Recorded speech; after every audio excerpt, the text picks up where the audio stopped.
Vamos iniciar a nossa leitura, a nossa primeira leitura, e nós vamos começar pelo Evangelho de Lucas, tá bom? Então, como a gente vai iniciar a nossa leitura agora, eu vou trazer alguns pontos importantes para a gente, né, fazer uma leitura com um pouco mais de informações, tá bom? O Evangelho de Lucas, ele descreve a vinda de Jesus como boas novas para o mundo todo, para pessoas de todas as raças, idades, gêneros, etnias e condições sociais. Tendo João Batista como seu precursor profético, Jesus veio como Filho de Deus e Messias, o rei descendente de Davi, que derrota Satanás e traz salvação e cura.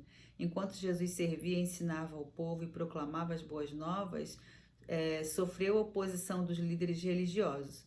Foi a Jerusalém como servo sofredor, proclamou juízo sobre a nação antes de ser executado como criminoso e ressuscitou dos mortos para cumprir o plano de Deus e iniciar sua missão impelida pelo Espírito.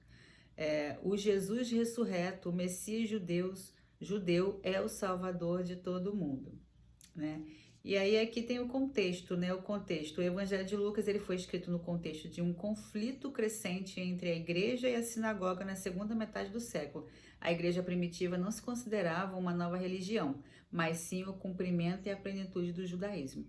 As promessas feitas aos judeus nas escrituras hebraicas, né, como está lá no Antigo Testamento, se cumpriram por meio da vida, morte e ressurreição de Jesus Cristo e continuaram a se cumprir no movimento missionário da igreja primitiva durante esse período.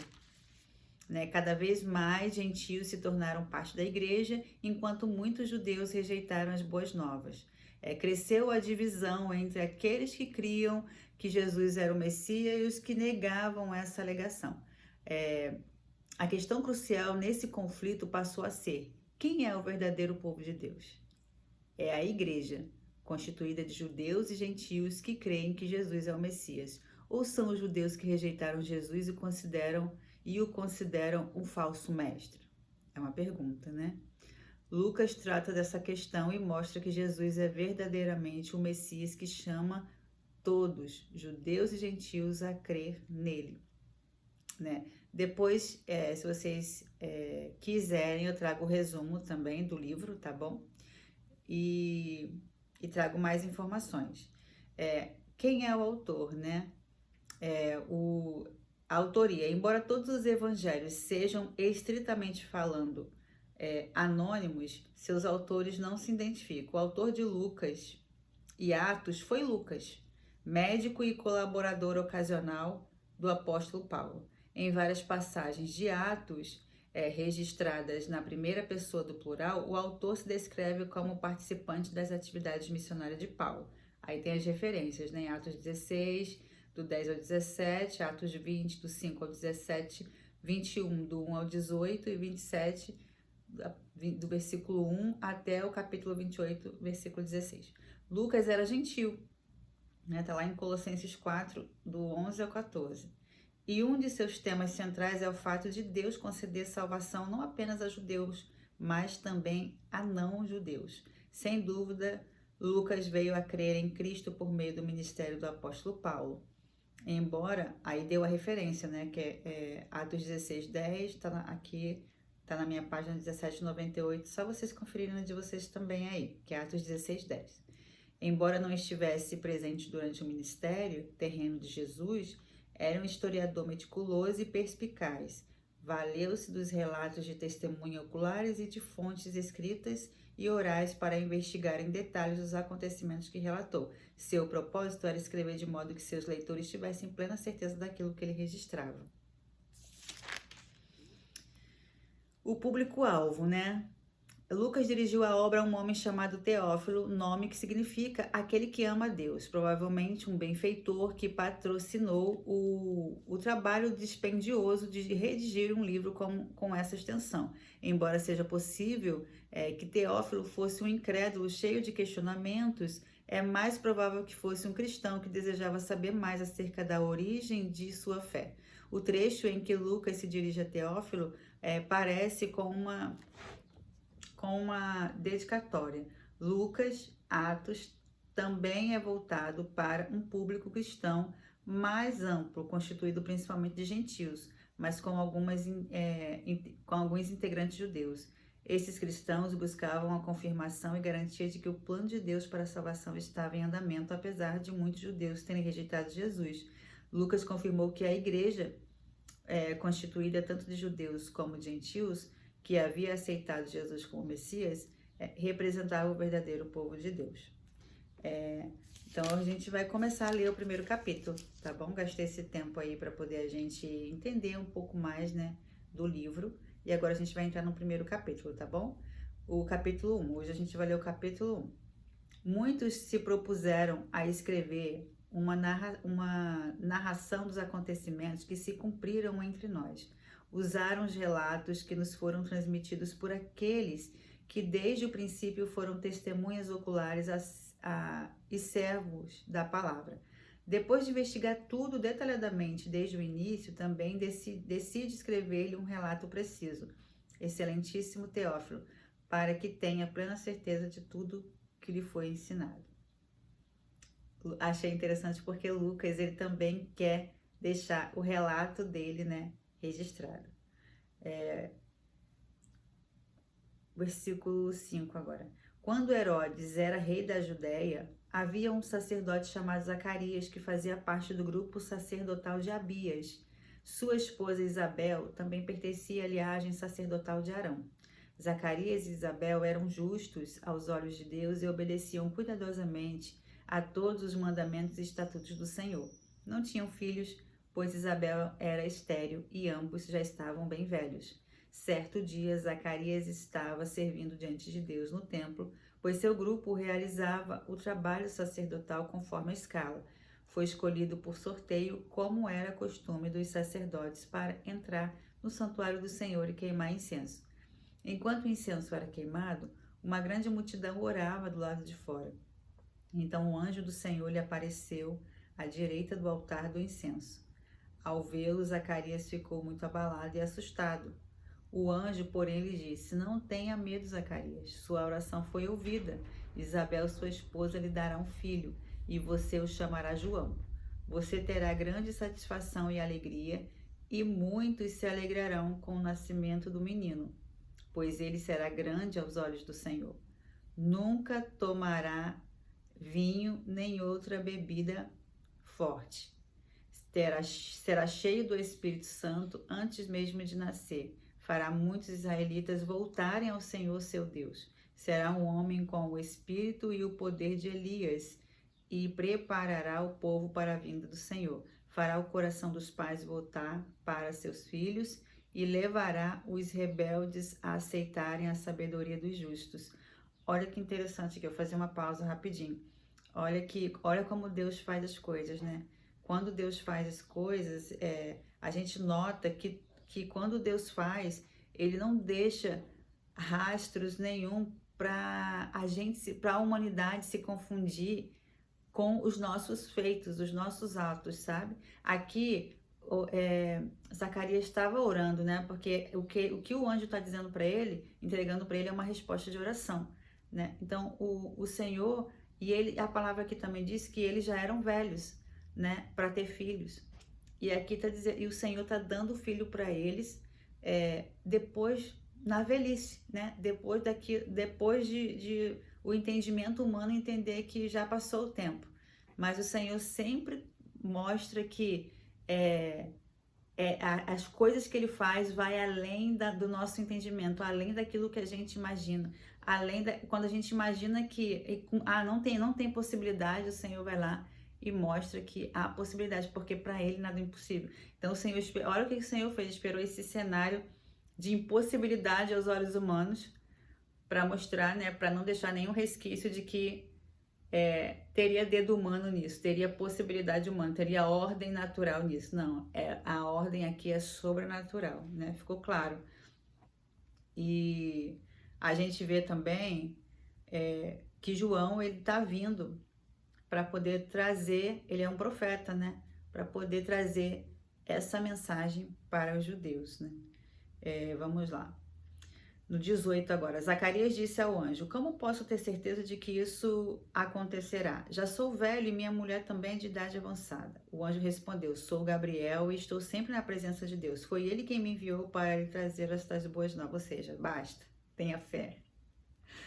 Agora, porém, você ficará mudo até os dias em que essas coisas acontecerão, pois não acreditou em minhas palavras que se cumpriram no devido tempo. Que se cumprirão no devido tempo. Enquanto isso, o povo esperava Zacarias sair do santuário e se perguntava por que ele demorava tanto. Quando finalmente saiu, não conseguiu falar com eles e perceberam por seus gestos e seu silêncio que ele havia tido uma visão no santuário. Ao fim de seus dias de serviço no templo, Zacarias voltou para casa. Pouco tempo depois, sua esposa Isabel engravidou e não saiu de casa por 5 meses. Como o Senhor foi bom para mim em minha velhice, exclamou ela. Como o Senhor foi bom para mim em minha velhice, exclamou ela. Tirou de mim a humilhação pública de não ter filhos, porque naquele tempo uma mulher que não tinha filhos, ela não era uma mulher bem vista, né?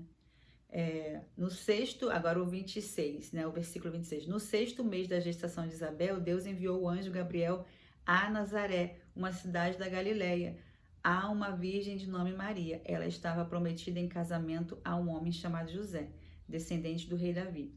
Gabriel apareceu a ela e lhe disse: Alegre-se, mulher favorecida, o Senhor está com você. Confusa, Maria tentou imaginar o que o anjo quis dizer, pois você encontrou favor diante de Deus. Ficará grávida e dará à luz um filho e o chamará Jesus. Olha que interessante, né? O anjo veio, né? O anjo veio e falou para ela: Não tenha medo, Maria, disse o anjo, pois você encontrou favor diante de Deus. Ou seja, ele nem falou o que ia acontecer. Ele foi logo falando para ela: Você encontrou favor diante de Deus. Ele já veio com aquela palavra, sabe, afirmativa de alegria, que normalmente se dá. Olha a ótica de Deus, né? Cada vez mais a gente vai vendo que a ótica de Deus é sempre diferente da nossa. Depois você vai me contando o que você está entendendo, como que você está vendo isso, né? Porque ele primeiro falou isso e ela nem sabia do que ia acontecer. E por isso ela falou, né? Por isso que ela ficou se perguntando por que ele disse isso, né? Chamou ela de favorecida. Aí depois ele deu a notícia para ela: ficará grávida, dará à luz a um filho e o chamará Jesus. Aí no verso 32, ele será grande e será chamado Filho do Altíssimo. O Senhor Deus lhe dará o trono de seu antepassado Davi, e ele reinará sobre Israel para sempre, seu reino jamais terá fim. Maria perguntou ao anjo: Como isso acontecerá? Eu sou virgem. O anjo respondeu: O Espírito Santo virá sobre você, e o poder do Altíssimo a cobrirá com sua sombra. Portanto, o bebê que vai nascer será santo e será chamado Filho de Deus. Além disso, sua parenta, Isabel, ficou grávida em idade avançada. As pessoas diziam que ela era estéril, mas ela concebeu um filho e está no 6º mês de gestação, pois nada é impossível para Deus. Olha isso, gente, está escrito no 37, né? Agora o 38, Maria disse: Sou serva do Senhor, que aconteça comigo tudo que foi dito a meu respeito, e o anjo a deixou. O Senhor já sabia que ela daria essa resposta, né? O versículo 39, alguns dias depois, Maria dirigiu-se apressadamente à região montanhosa da Judéia, à cidade onde Zacarias morava. Ela entrou na casa e saudou Isabel. Ao ouvir a saudação de Maria, o bebê de Isabel se agitou dentro dela Isabel ficou cheia do Espírito Santo. Em alta voz, Isabel exclamou: Você é abençoada entre as mulheres, e abençoada é a criança em seu ventre. Porque tenho a grande honra de receber a visita da mãe do meu Senhor. Quando ouvi sua saudação, o bebê em meu ventre se agitou de alegria. Você é abençoada, pois creu no que o Senhor disse que faria. Olha, eu aprendo uma coisa aqui. Ela creu na palavra do Senhor, no que o Senhor disse. Ela creu na palavra, ela creu antes mesmo que acontecesse.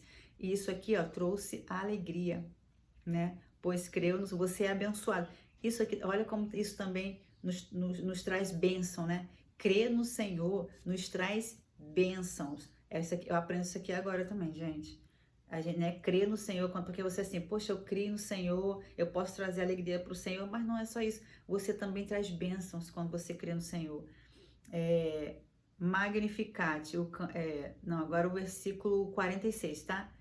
Maria respondeu: Minha alma exalta ao Senhor. Como meu espírito se alegra em Deus, meu Salvador. Pois ele observou sua humilde serva, e de agora em diante todas as gerações me chamarão abençoada. Pois o poderoso é santo e fez grandes coisas por mim aqui, sobre Maria, né? Olha aqui sobre Maria, né? Agora ela recebeu a bênção de ser